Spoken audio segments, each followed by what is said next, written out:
मैं डॉक्टर हिकमत चौधरी और आज हम बात करने वाले हैं सीओपीडी के बारे में। सीओपीडी का मतलब यहाँ पे है क्रॉनिक ऑब्स्ट्रक्टिव पल्मोनरी डिजीज। इसका मतलब ये है कि बहुत टाइम से अगर आपको कोई लंग्स की कोई प्रॉब्लम देखी जाती है, बहुत टाइम से चली आ रही है, तो वैसे केसेस में इसको हम सीओपीडी को हम कॉमन दो तरीके से डिवाइड करते हैं। एक आता है bronchitis and second emphysema.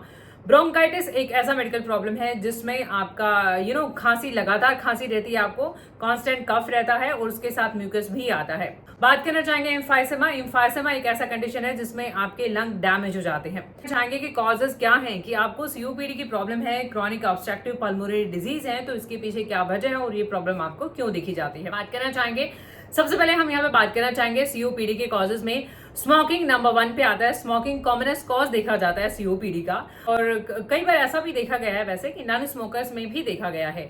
Non smokers में एक रेयर कंडीशन है, बट एक ऐसा कंडीशन है जिसमें एक प्रोटीन लैक करता है जिसको हम अल्फा 1 एंटीट्रिप्सिन कहते हैं। अगर ये प्रोटीन लैक करता है तो भी आप में ये प्रॉब्लम देखी जाती है। तो बात करना चाहेंगे, कुछ स्मोकर्स ऐसे होते हैं जो बहुत टाइम से स्मोकिंग करते हैं बट फिर भी उनमें ये प्रॉब्लम नहीं देखी जाती है, तो कुछ ऐसे कॉन्ट्राडिक्टरी केसेस भी रहते हैं। चाहेंगे अगर आप ऐसे इन्वायरमेंट में, ऐसे वर्क प्लेस पे आप काम करते हैं जहां पे फ्यूमिंग और सर्टेन गैसेस का एक्सपोजर देखा जाता है, तो भी आप रिस्क फैक्टर पे हो जाते हैं। या फिर हम बात करना चाहें second hand heavy amount of smoking. जैसे मान लो अगर आप इनहेल कर लेते हैं heavy amount of second hand smoke, यानी कोई और अगर स्मोक करता है और आप उसके कॉन्टैक्ट में रहते हैं, एक हैवी अमाउंट अगर आप इनहेल कर लेते हैं, तो ऐसे केसेस में भी आप रिस्क पे हो जाते हैं।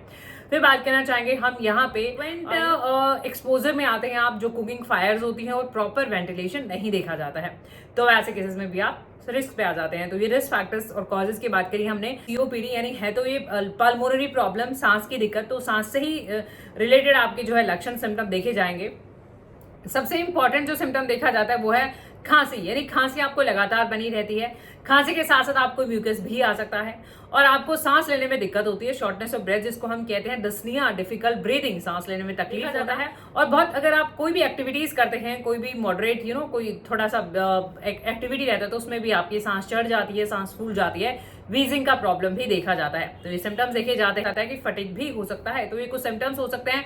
बाकी सिम्टम इस बात पे भी डिपेंड करते हैं कि आपको ये प्रॉब्लम कितने टाइम से है और साथ में क्या एसोसिएटेड प्रॉब्लम आपको हो सकता है। हम यहाँ पे बात करना चाहेंगे टेस्ट और एग्जामिनेशन की, कि इसके लिए क्या टेस्ट करे जाते हैं और कौन से टेस्ट जरूरी होते हैं। और यहाँ पे हम बात करना चाहेंगे, सबसे कॉमन जो टेस्ट देखा जाता है वो सबसे पहले आपका फिजिकल एग्जामिनेशन होता है, एक क्लिनिकल एनालिसिस होता है, सिम्टम्स फाइंडिंग्स रहती हैं, एग्जामिनेशन है, क्लिनिकल चाहेंगे आपका एक्सरे करा जाता है, एक्सरे ऑफ चेस्ट कर सकते हैं, और एक स्पायरोमेट्री एक टेस्ट किया जाता है जिसमें आपका लंग कैपेसिटी चेक करा जाता है। बहुत ही कॉमन और बहुत ही एक मस्ट टेस्ट हो सकता है ये। स्पायरोमेट्री एक इंस्ट्रूमेंट रहता है जिसमें आपको आपको एक्सेल करना, आपको ब्रीथ आउट करना रहता है, एयर को करना रहता है as hard as you can, जितना आप कर सकते हैं। एक इंस्ट्रूमेंट होता है जिसको कनेक्ट कर दिया जाता है और वो आपकी एयर का एक जो आप हाउ फास्ट और करते हैं, कितना एयर आप उसमें ब्लो कर पाते हैं, हाउ हार्ड है ना, वो आपका हाउ मच एयर का अमाउंट जो रहता है एंड हाउ फास्ट, वो जो है राइट अवे आपका लंग कैपेसिटी उसमें चेक कर लिया जाता है। तो ये यहाँ पे एक टेस्टिंग होती है। चाहेंगे यहाँ पे सीटी स्कैन और कुछ इमेजिंग टेस्टिंग की हम बात करना चाहेंगे। सीटी स्कैन एक बहुत ही आइडियल टेस्ट हो जाता है सीटी स्कैन चेक करने के लिए, आपका लेने के लिए प्रॉपर। कुछ ब्लड टेस्ट हो सकते हैं जैसे हमने बात करी थी, बहुत रेयर हैं बट करे जा सकते हैं, जैसे अल्फा 1 एंटीट्रिप्सिन जो एक प्रोटीन लैक करता है उसके लिए ब्लड टेस्ट कर सकते हैं। कई बार आर्टीरियल ब्लड टेस्ट भी हो सकता है, ये कुछ जांचें हैं जो की जा सकती हैं। फिर हम यहाँ पे बात करना चाहेंगे ट्रीटमेंट से पहले हम यहाँ पे मैनेजमेंट की बात कर लेते हैं। देखो, लाइफ स्टाइल मैनेज करना इसको आपके लिए बहुत इंपॉर्टेंट हो जाता है। कुछ आपको कैसे आप इसे प्रिवेंट कर सकते हैं, कैसे अवॉइड कर सकते हैं, कैसे आप इस प्रॉब्लम से बच सकते हैं, कंट्रोल कर सकते हैं। सबसे पहले तो अगर आप स्मोकिंग है तो स्मोकिंग को आप अवॉइड करें, स्मोकिंग आप क्विट करें। ऐसे थोड़ा अगर आप ओवरवेट की साइड हैं तो अपने वेट को आप कंट्रोल रखें। अपना बात करना चाहेंगे हेल्दी डाइट आप अपना रखें, बैलेंस डाइट रखें, फैटी फ्राइड ऑब्जेक्ट से आप बचें। और यहाँ पे बात करना चाहेंगे शॉर्ट और फ्रीक्वेंट मील आप ले सकते हैं बजाय कि आप बहुत हैवी मील लेते हैं, तो आप इस बात का ख्याल करें। मॉडरेट एक्टिविटी आप रखें, बहुत ज्यादा विग्रस एक्टिविटी नहीं रखनी है, बट डेली बेसिस पे वॉक और बेसिस पे एक्टिविटी रिक्वायर्ड है। और फिर हम बात करना चाहेंगे यहाँ पे ट्रीटमेंट इन एलोपैथी, ट्रीटमेंट इन होम्योपैथी। ट्रीटमेंट इन एलोपैथी की बात करना चाहेंगे, सिम्टोमेटिक अप्रोच आपका देखा जाता है कि आपका एक क्रॉनिक ऑब्स्ट्रक्टिव पल्मोनरी डिजीज है, तो कहीं ना कहीं आपको इन्फ्लेमेशन देखी जाती है, तो इन्फ्लेमेशन को रिड्यूस करने के लिए आपको एंटी इन्फ्लेमेटरी मेडिसिन दी जाती हैं। और बात करना चाहेंगे फिर हम यहाँ पे, कई बार इतना ज्यादा सीरियस कंडीशन हो जाता है कि आपको स्टेरॉइडल प्रिपरेशंस दी जाती हैं नेबुलाइजर्स के फॉर्म में, तो वो आपको तो रिलैक्स करने के लिए ब्रीदिंग को, एंटी इन्फ्लेमेटरी और इन्फ्लेमेशन को रिड्यूस करने के लिए। तो ये कुछ एलोपैथिक अप्रोच रहता है। फिर हम बात इफेक्टिव होम्योपैथी मेडिसिन। देखिए होम्योपैथी मेडिसिन के बारे में हम बात करना चाहेंगे। होम्योपैथी में बहुत सी मेडिसिन है, बट होम्योपैथी का मेन कॉन्सेप्ट है कि आपका individual case taking, complete analysis, क्या आपका इंडिविजुअल केस हिस्ट्री है, टोटलिटी ऑफ सिम्टम, कि आपके क्या सारे सिम्टम्स हैं उनको कंसिडर करके, क्या आपका कॉन्स्टिट्यूशन है, इवन यानी आपका फिजिकल मेकअप, आपका even your age, weight, gender, height, ये सब कुछ इंपॉर्टेंट रहता है इन होम्योपैथी। अगर आप यूट्यूब पे देख रहे हैं तो इन सभी मेडिसिन के लिंक आपको नीचे डिस्क्रिप्शन बॉक्स में, मेडिसिन आपको नहीं लेनी है, आप अपने केस पे जाएगा, आपका किस टाइप का कॉन्स्टिट्यूशन है, आपको ये प्रॉब्लम कितने टाइम से है और आपके क्या एट प्रेजेंट सिम्टम्स है।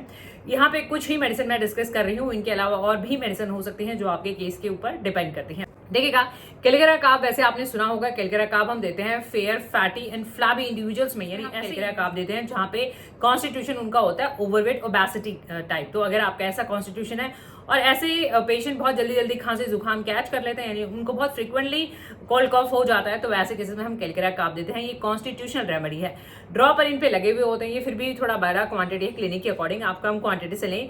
ये एसबीएल होम्योपैथी है, जहां जिस प्लेस से, जिस कंट्री से आप बिलोंग करते ना हो, बट आप मेडिसिन के नेम पे जाएगा केलकेरा काब। ड्रॉपर इन मेडिसिन पे लगे हुए होते हैं, आपको डायरेक्टली टंग पे लेना रहता है। टंग पे 1 या 2 ड्रॉप दिन में 1-2 बार खाना खाने से पहले, थोड़ा रेगुलरली यूज करें 2-4 हफ्ते, और डिपेंडिंग कि आपका कैसे सिम्टम्स आपके इंप्रूव होते हैं। फिर एल्बा आपने सुना होगा, ब्रायोनी एल्बा होम्योपैथी में हर एक कफ सिरप खांसी में इन्फ्यूज करा जाता है, क्योंकि ब्रायोनी एल्बा चेस्ट के लिए एक बहुत ही अच्छी रेमेडी है।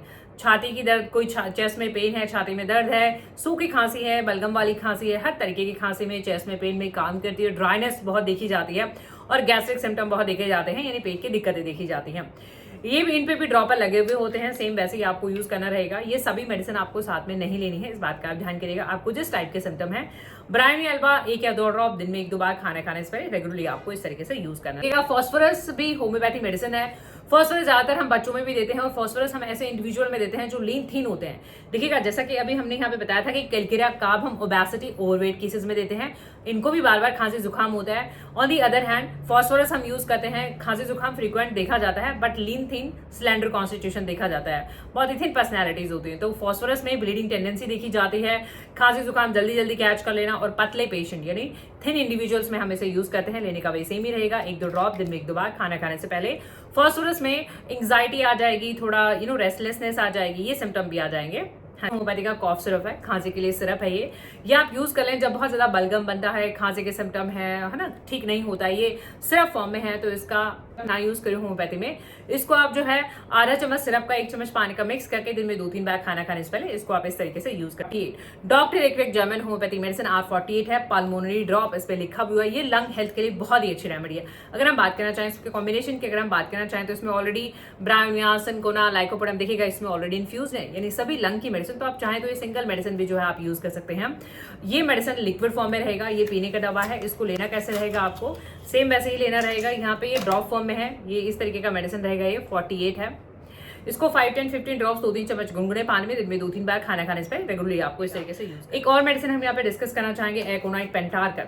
देखिएगा, एकोनाइट पेंटार्कर हम एक्यूट केसेस में यूज करते हैं, जब आपको सर्दी खांसी होता है और आपको थोड़ा इन्फ्लेमेटरी कंडीशन देखी जाती है, तो ऐसे केस में हम एकोनाइट पेंटार्कर यूज करते हैं। ये मेडिसिन जो है लेना रहेगा, 1-2 टैबलेट दिन में 1-2 बार खाना खाने से पहले रेगुलरली आपको यूज करना रहेगा। ये इस तरीके का मेडिसिन रहेगा। सभी मेडिसिन फिर से बताना चाहेंगे साथ में आपको नहीं लेनी होती है। अगर आप इंडिविजुअल चाहते हैं for individual video voice consultation, आप हमें दिए हुए व्हाट्सएप नंबर पे कांटेक्ट कर सकते हैं।